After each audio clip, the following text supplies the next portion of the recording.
তারা ছাত্রদেরকে দিয়ে যে একটা নতুন দল গঠন করছে, এই দলকে সংগঠিত হওয়ার জন্য যথেষ্ট সময় দেওয়ার জন্য এই তথাকথিত সংস্কারের প্রস্তাব সমূহ জনসমক্ষে উপস্থাপন করা হয়েছে।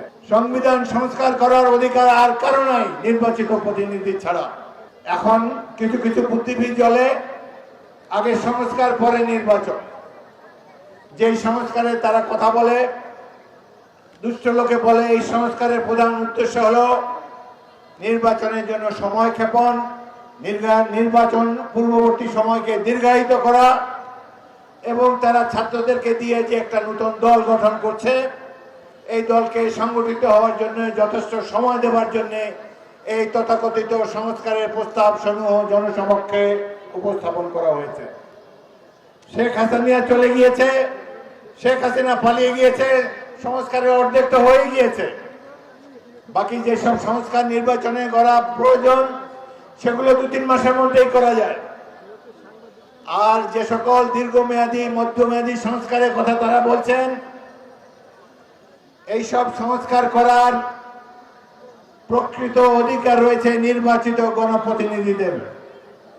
নির্বাচিত পার্লামেন্ট এই ধরনের সংস্কার করতে পারে।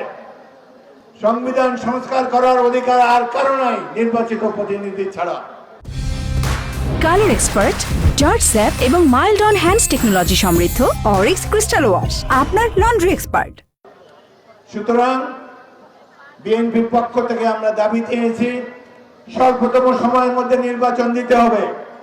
যে সমস্ত সংস্কারের কথা আকাশে বাতাসে বেড়ে বেড়াচ্ছে, বুদ্ধিজীবীরা ছড়িয়ে দিচ্ছেন, ছাত্রদের মুখ দিয়ে বলাচ্ছেন, সেই সব সংস্কার নির্বাচিত গণপ্রতিনিধিরা করবে।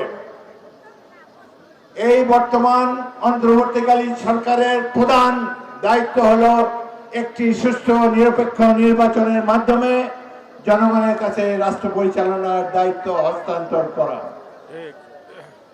এই ক্ষেত্রে কোন ধরনের আলসেমি দিলে এই দেশের জনগণ সহ্য করবে না।